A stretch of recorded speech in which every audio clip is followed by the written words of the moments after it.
मुख्यमंत्री देवेंद्र फडणवीसांनी जो अर्थसंकल्प सादर केलेला आहे याच्यामध्ये पुण्यश्लोक अहिल्यादेवींच्या नावाने एक योजना आणून शेतकऱ्यांच्या कर्जमाफीची घोषणा केलेली आहे। नेमकी घोषणा काय आहे याच्याबद्दल आपण माहिती पाहूया। तर बघा, योजनेचं नाव आहे पुण्यश्लोक अहिल्याबाई होळकर शेतकरी कर्जमाफी योजना आणि या योजनेनुसार तारीख पा कोणती आहे, 30 सप्टेंबर 2025 पर्यंत असे जे शेतकरी ज्यांनी आपलं पीक कर्ज हे थकीत ठेवलेलं आहे अशा शेतकऱ्यांचं 2 लाखापर्यंत कर्ज जे आहे ते माफ करण्याची घोषणा फडणवीसांनी केलेली आहे।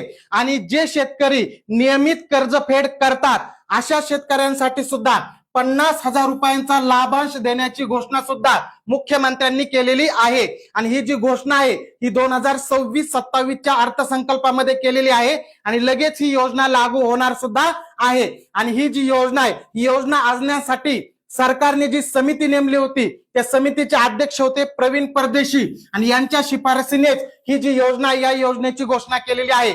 याच्या अगोदर कर्जमाफीसाठी कोणत्या योजना होत्या ते पण पहा। याच्या अगोदर महात्मा ज्योतिराव फुले शेतकरी कर्जमुक्ती योजना जी होती ती 2019ला उद्धव ठाकरे यांच्या काळामध्ये घोषित झालेली होती आणि या योजनेनुसार सुद्धा 2 लाखापर्यंत कर्ज जे आहे ते माफ केलेलं होतं। त्याच्या अगोदर 2017 साली एक योजना आणलेली होती, त्या योजनेचं नाव होतं छत्रपती शिवाजी महाराज शेतकरी सन्मान योजना आणि या योजनेनुसार 1.5 लाख रुपयापर्यंतची कर्जमाफीची घोषणा त्यावेळी केली गेलेली होती। आणि आताची जी योजना आहे ती अहिल्यादेवींच्या नावे आहे, हे लक्षात ठेवा। अशा पद्धतीने ज्या महत्त्वाच्या चालू घडामोडी असतात या दररोज आपण PDF स्वरूपामध्ये आपल्या महाराष्ट्र अकॅडमीच्या ऍपवर तुम्हाला मोफत देत असतो। त्यामुळे आपलं महाराष्ट्र अकॅडमीचं ऍप सर्वांनी नक्की डाउनलोड करा।